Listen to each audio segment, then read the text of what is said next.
I'm Dan Hawkins with the Community Health Center History Project, and we're here today with Michael Taylor, CEO of the Cornell Scott-Hill Health Hill Center. Community Health Center in New Haven, Connecticut. We all remember Scotty Yes, we do, fondly. fondly, yeah. He was a hell of a guy. I don't think you'd find anyone who would disagree with that statement. He was a hell of a guy. Yeah, he really was. We were very fortunate to have Scotty as a colleague and a friend, and me as a mentor. Yeah. And that's something. I remember one time, we'll tell some stories out of school here. One time we called Scotty because we needed Lowell Weicker, who was then the senator from Connecticut, on the what's today the HELP Committee, called the Labor and Human Resources Committee back then. And we needed his help on something. Actually, it was on staving off the Reagan administration's block grant proposal. And Scotty called back, said, well, Weicker said he'll be with us if we need him. And I said, well, what does that mean if we need him? The president's got a bill, in front of the committee on this. And Scotty said, that's the way Lowell always is. Cavalry. Yeah, he's gonna, he'll make his position clear at the time of markup, committee markup. And sure enough, When he knows how to maneuver. Yeah. We got to the committee markup, and not only did Lowell vote no, he said, I want you to know that Cornell Scott called me and said this is a bad bill. And on that basis alone, I will oppose it. There you go. They were fast friends. They really were. They were used fast to play friends. tennis together Yeah. and any number of things. Scotty was quite a guy. But Agreed. you're quite a guy. So go back to the beginning when you first got involved with health centers. What way was that? So this is going to cause me to speak some names to you that you certainly will recall, but many people might not. My first interaction with health centers, quite surprisingly enough, and it became as an epiphany to me later on, is that I was a patient of a health center when I was a kid. Now, I didn't find that out until many years later when I knew what a health center was. But to me, it was just the doctor's office. But my first professional interaction with health centers came when I was working for the Lewin Group in DC. And Larry Lewin and Ann Zavikas, two of the finest people I've ever met, brought me to NAC and introduced me to the movement and to Tom and you and the other folks who were at NAC, and that was the beginning of my professional affiliation with health centers. And that was before either one of us. I'm going to guess 1989, 90, somewhere in there. Wow. Before any of us had any gray hair, right? Yeah, I was much slimmer. Me too. And had no gray hair. And you guys were still in DC where was the office? Oh, on I Street. You were still in I Street. Wow. Yeah. So that was my first connection to health centers professionally. Wow. And then from there you moved to? At the time, so I was with the Lewin Group for 5 years. I left and then moved back to my home in Philadelphia, at which point I started my own consulting firm and in 1994. And between 1994 and the time that I joined the Cornell Scott-Hill Health Center in 2010, had the opportunity to work with maybe closer to 300 health centers nationally. Was also a trainer with NAC in operations improvement and strategic planning. A subject expert for the Bureau in health center operations. Worked for all kinds of health plans, government agencies, and so forth. And what was your early impression of health centers? Well, and I'll tell you why. because prior to moving to DC and joining the Lewin Group, I was with a number of public accounting and consulting firms, the big ones, and had spent many years with them doing consulting projects for hospitals and academic medical centers.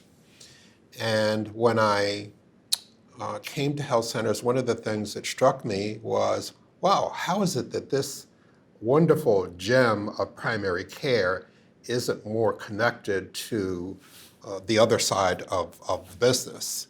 And what an opportunity that would be if we could get health centers and hospitals to work collaboratively together. And that was just a light bulb that sort of went on my head. But the commitment that health center people have to the community, the people they serve, was just unparalleled. I've never seen anything like it. It really is unique, isn't it? Yeah, it really is. And in each community, it's different. It's different, but it's as strong and as vibrant in every community. We have interviewed a number of folks over the years who spoke of the strong grounding that the health centers have in their community. That's the community board, especially, but not exclusively. It's also all the folks who work there. For example, at your health center, what proportion, roughly, of the people who work at Hill are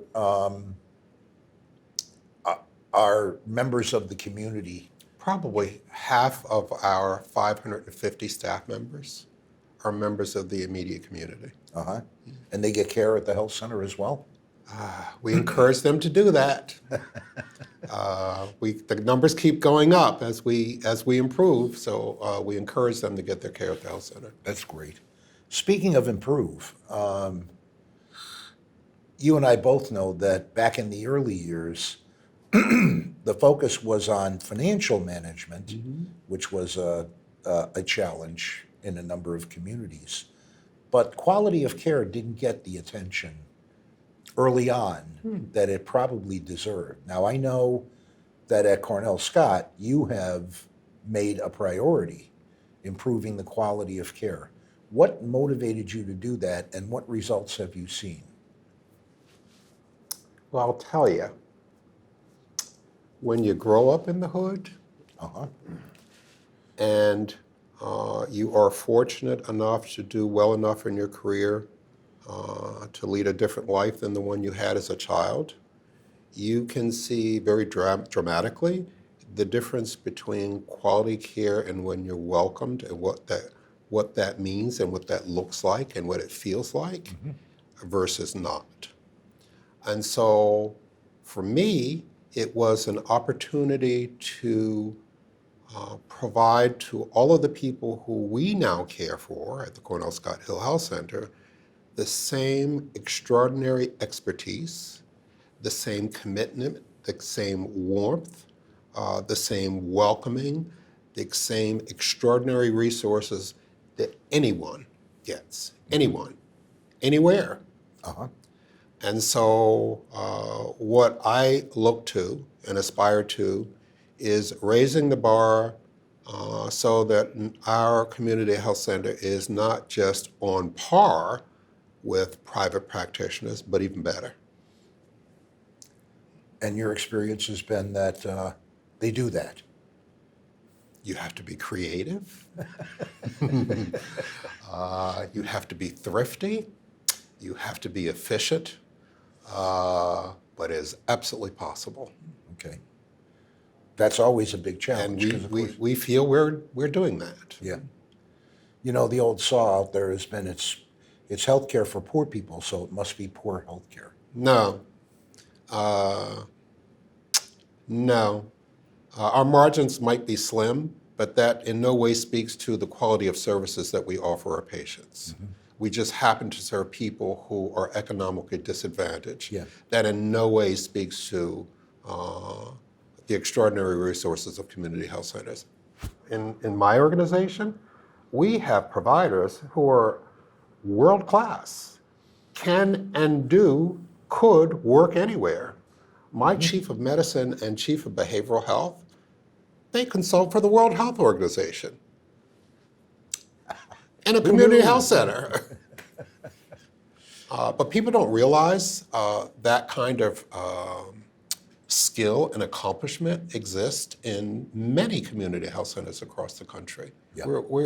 I think we've hit our light too long and not promoted as much as we could and should, how extraordinary we are. Yeah.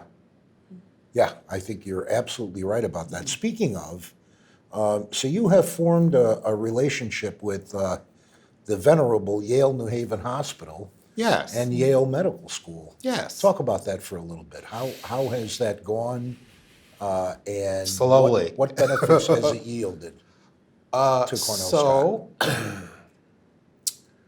We have formed what is called the New Haven Primary Care Consortium.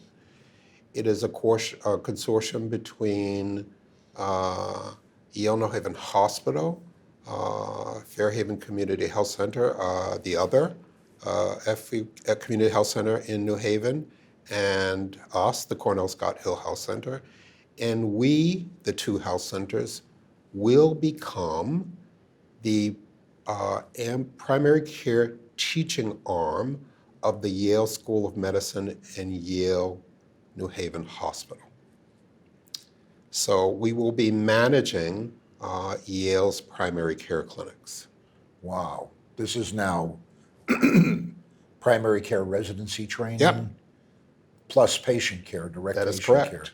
care. The Cornell Scott-Hill Health Center, we will manage the adult medicine and women's health part of those primary care centers, primary care operations, and that will probably increase our patient load by 20 to 25,000 people. Wow. Speaking of, where are you at today?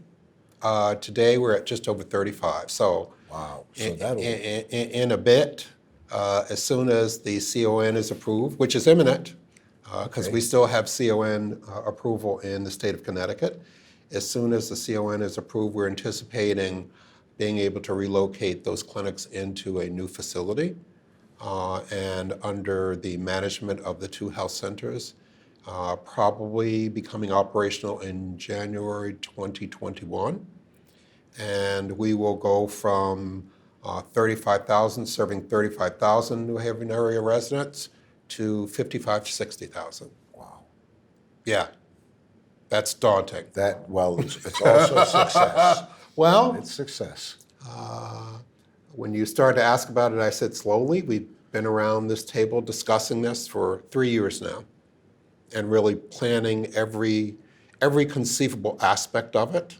So hopefully by the time it comes to fruition, we won't have too many surprises. But the best laid plans, right? You want to get it right. Right. So when you first got to Cornell Scott, having been to so many other health centers, having seen, if you will, the good, the bad, and the not so good, what did you see as your greatest challenges? What were your top priorities going in? When I became CEO, my top priorities were actually putting the organization back on sound financial footing. We were not in a good place and quite near bankruptcy. Wow. In addition to that, we had facilities that were very dated and in great need of investment. So those were my immediate challenges, and we didn't have a lot of time to mess around, so we actually turned the performance of the organization around, I think, in about 11 months. Wow. When I became CEO, I think we had 3 days of cash in the bank. So that's not a good place to be. No. You had to increase revenue and reduce expenses. All at the same time and quickly. You must have been a popular guy on campus. Well, you know, it wasn't so daunting to people as you might think. And I think it is because everyone, most certainly including me, held the organization in high regard and really wanted to see it not only survive, but thrive. This is a gem in New Haven. Yeah. And there's a lot of legacy there and a lot of pride. So everyone really pulled together to raise this organization and have it reach its proper place in the New Haven community. So it wasn't so hard. You obviously did an excellent job selling, and I use that term advisedly. The importance of rerouting the ship of state so that it would be on a stable front moving forward. We had some credibility to rebuild. Most certainly with Yale New Haven Hospital, so if you think about where we were back in 2012 when I became CEO versus where we are now, and having this extraordinary collaboration with an organization as prominent as Yale New Haven Hospital, you have to know that they don't take on partners easily. And so they, they have to have a fair amount of confidence that when they're turning their operations, any part of their operations over to another entity, that entity can truly be a partner. Sure. So we've come a long way in rebuilding credibility. And obviously with the elders in the community itself, that's important. Not only elected officials, but leaders in the community being served. So one of the things that has been fascinating for me to become a health center executive is how hard it is. I mean, it's a job. It's a lot. Yeah. I can't tell you how many boards I serve on locally. I can't tell you how many community meetings I attend routinely. But all of that is necessary, I believe, as a way of continue to foster and fortify the very close relationships that we have with people in the community. Yeah. And so that goes from neighborhood associations to community block parties to Chamber of Commerce to City Hall to the Board of Alders in New Haven. It just spans the spectrum. Wow. In fact, I noticed that you had a number of community events last week during National Community Health Center Week. We did. I remember attending one not so long ago with you, and the turnout in the community was just phenomenal. So last year we celebrated our 50th anniversary, and that was capped off by a year-long string of activities, but culminated in a gala that we had where there were 600 people in attendance celebrating 50 years of the Cornell Scott-Hill Health Center. That's remarkable. Also, Now, bear in mind, Yeah. New Haven only has 130,000 residents. yeah, people, I think, tend to think of it as a much larger community. But it's a small town. So for us to have 600 people coming to celebrate our 50th anniversary, that says a lot really about the something, Cornell huh? Scott-Hill Health Center, I think. So you got business leaders, you got elected officials, you got other community leaders across the board. Across the board. Wow. All came to support. And how's your relationship with the beyond the hospital now, the medical community, the other dental, et cetera, behavioral health community? We have more relationships than we can even keep count of. And because we do many things, many things via collaboration. We can't be all things to all people as much as we'd like to be. Sure, I get it. Yeah. And so we collaborate with a broad array of community organizations and government agencies from the city to the state, and we've nurtured all of those relationships. As to behavioral health, as an example, we're fortunate in that regard because we have become the most significant provider of ambulatory behavioral health services in Southern Connecticut. Wow. So we have it all. Of the 550 people who are staff members of the Cornell Scott-Hill Health Center, 250 of those are in behavioral health. Wow. And the behavioral health community doesn't see that as a threat as much as an Well, opportunity. I don't know about that.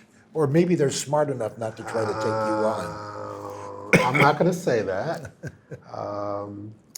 It is advantageous for us to be as significant a behavioral health provider as we are, both for adults and children, both on the mental health and substance abuse side, both inpatient and outpatient, because we also have inpatient facilities for substance abuse treatment. Wow, that's right. So you got to deal with all of it. Yeah. It makes it fun. It makes it interesting. It really does. Yeah. And you know, reflecting back to your earlier comment of what I saw when I first joined the organization, when I first came to the organization, which was initially as a consultant and then became CEO and subsequently CEO, what I saw was something extraordinary. That if nurtured and developed, could just be something Like a that could just rocket soar. ship, huh? Yeah. And that's what we're doing. We're soaring. Wonderful. That's great.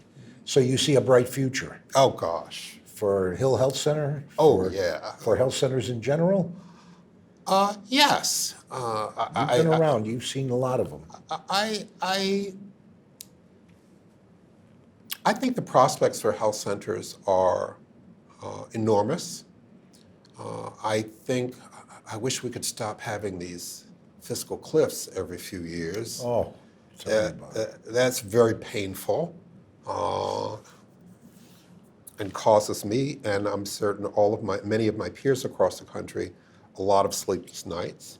But I think if we can solve that, and I really hope we're on the verge of having 4 or 5 years stable funding, that'd be good. That would be nice. I will tell you that when we had the last fiscal cliff, we were in the middle of refinancing our long-term debt. Can you imagine the bank's reactions to that? Wasn't good.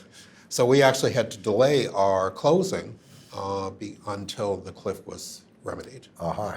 And of course, while that happened, what occurred simultaneously? Interest rates went up. Of course they did. So I'd rather not revisit that. But I think the prospect for health centers is extraordinarily positive, assuming we have long-term stable funding. Yeah. I do think that the onus is on us to realize our potential. And I think in some respects, we have to respect our history and the fine tradition of health centers. We also need to be a little innovative and creative and think more inventively about how we strategically position ourselves Within the larger healthcare within the system. larger healthcare system. Yeah. And where do you see the role of health centers in that system of tomorrow? Value-based pay and care, et cetera. I think if we do it right, we'll be in the catbird seat. I think that we have every potential to be certainly the public primary care delivery system of every broader vertically integrated delivery system that exists across this country. That's where I would like to take the Cornell Scott-Hill Health Center, and certainly with this collaboration with the Yale, that's a big step towards that in the New Haven community. And I think that's possible for all health centers across the country. As they say, from your lips to God's ears. I frequently say that. Yeah, on that. Oh, Michael Taylor, thank you so much. Thank you. For coming by. Thank you Thanks all for you've given. being you. and keeping us on the straight and narrow. Well, we keep trying together. You've done a wonderful job. Together is too, how so- it's done. Amen. That's Okay. it.